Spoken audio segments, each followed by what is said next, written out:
आज Doubtnut app download करें।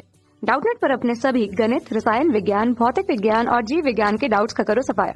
बस प्रश्न की फोटो खींचो, एक ही प्रश्न को क्रॉप करो और तुरंत वीडियो सोल्यूशन पाओ।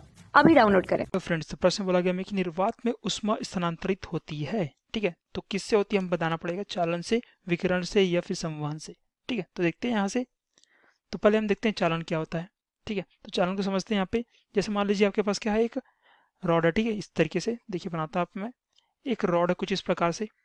अब इस रॉड के एक सिरे को हम क्या कर रहे हैं, यहाँ पे गर्म करेंगे। ठीक है, यहाँ से हम गर्म करेंगे बर्नर के जरिए से। तो गर्म करेंगे तो क्या होगा, यहाँ पे गर्म कर रहे हैं तो उष्मा दे रहे हैं इसको। जैसे तापमान जो है इसका बढ़ जाएगा T1 और यहाँ पे तापमान जो रहेगा आपका T2 रहेगा। ठीक है, अब तापमान T1 क्या है, ज़्यादा है T2 से। ठीक है, तो देखिए इस ताप में अंतर के कारण इसमें उष्मा प्रवाहित होगी। ठीक है, Q उष्मा जो है इसमें प्रवाहित होगी। तो देखिए इस प्रकार का जो उष्मा का स्थानांतरण होता है इसको हम बोलते हैं चालन। ठीक है, इस तरह की जो उष्मा का स्थानांतरण होता है उसको हम चालन बोलते हैं। इसके लिए क्या आवश्यक होती है, इसके लिए ठोस माध्यम की आवश्यकता होती है हमें। ठोस माध्यम की आवश्यकता होती है। लिखता हूँ यहाँ पे, क्या हो जाएगा, ठोस माध्यम की आवश्यकता होती है। ठीक है, आवश्यकता होती है।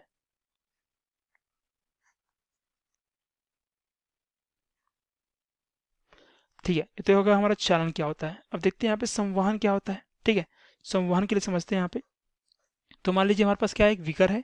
ठीक है, देखिए बनाता हूँ यहाँ पे।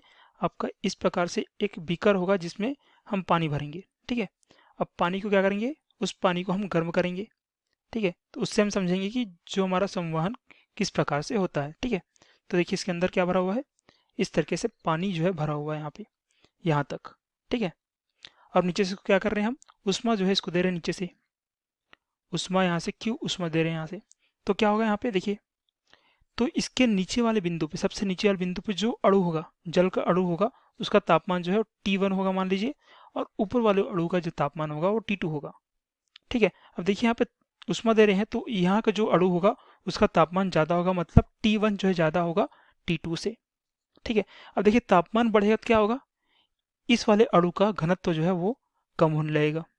अब कम होगा तो क्या होगा, घनत्व कम होगा तो जो ये वाला अणु है नीचे वाला, वो इस तरीके से ऊपर की ओर जाने लगेगा, और जो ज़्यादा घनत्व वाला अणु है वो नीचे की तरफ इस तरफ आने लगेगा।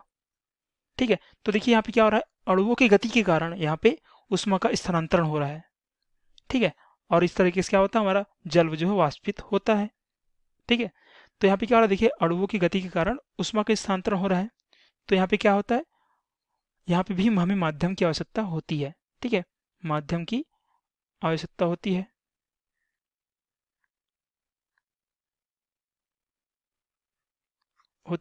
ठीक है, तो मतलब ये भी हमारा उत्तर नहीं हो सकता, क्योंकि जैसे हम बोला गया प्रश्न में कि जो हमें क्या बोला गया है कि निर्वात में उष्मा का स्थानांतरित होता है, तो निर्वात में तो न चलन हो सकता है, न ही आपका संवहन हो सकता है। ठीक है, तो यहाँ से हमारा देखिए न तो हमारा ए उत्तर हो सकता है, और न ही हमारा सी उत्तर हो सकता है, और न ही हमारा डी उत्तर हो सकता है, क्योंकि इसमें भी हमारा चलन और जो है संवहन की बात की गई है।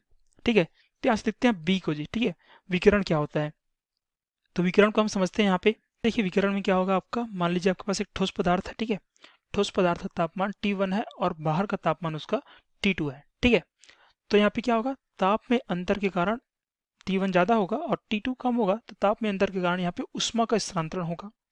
ठीक है, अब उष्मा का स्थानांतरण किस रूप में होगा, ये आपका विद्युत चुंबकीय तरंगों की माध्यम से जो है उष्मा का स्थानांतरण होगा यहाँ से, इस पदार्थ से। ठीक है, मैं लिखता हूँ यहाँ पे विद्युत चुंबकीय तरंगों के माध्यम से होगा आपका उष्मा का स्थानांतरण। ठीक है, ये जो है स्टीफेंस हमारा नियम होता है। ठीक है, विकिरण के लिए स्टीफेंस नियम होता है, जिसके अनुसार आपका ई जो है वो अनुक्रमानुपाती होता है टी की घात 4 के। ठीक है, ई क्या है हमारा, प्रति सेकंड उत्सर्जित होने वाली उष्मा होती है ई, और टी हमारा होता है परमताप। ठीक है, तो ई को हम क्या लिखते हैं, ई बराबर आपका होता है E small E sigma A T की घात 4। ठीक है, जहाँ पे हमारा स्मॉल ई जो होता है आपका उत्सर्जकता होता है। ठीक है, उत्सर्जकता होता है, और सिग्मा क्या होता है आपका स्टीफेंस नियतांक होता है, और ए क्या होता है आपका, जैसे कि आपके इस ठोस की बात करते हैं तो इस ठोस के लिए जो है इसका पृष्ठ क्षेत्रफल हो जाएगा ए। ठीक है, और टी क्या होगा आपका, इसका परमताप हो जाएगा इस पदार्थ का। तो देखिए यहाँ इस सूत्र को देखने से हमें पता चल रहा है और इसको हमें समझने से पता चल रहा है कि इस प्रकार के ऊष्मा के स्थानांतरण के लिए कोई भी माध्यम की आवश्यकता नहीं होती। ठीक है, माध्यम की आवश्यकता नहीं होती। तो हम बोल सकते हैं कि निर्वात में भी इस प्रकार का स्थानांतरण हो सकता है, निर्वात में भी हो सकता है। ठीक है, तो देखिए हमारा उत्तर क्या हो जाएगा, यहाँ से हमारा उत्तर हो जाएगा बी इस प्रश्न के लिए उत्तर। विकिरण से जो है निर्वात में ऊष्मा का स्थानांतरण होता है। ठीक है, धन्यवाद। कक्षा 6वीं से 12वीं से लेकर नीट, IIT, JEE वो एडवांस के लेवल तक 1 करोड़ से ज्यादा छात्रों का भरोसा। आज ही डाउनलोड करें डाउटनेट ऐप या व्हाट्सएप करें अपने सारे डाउट्स 8400 400 400 पर।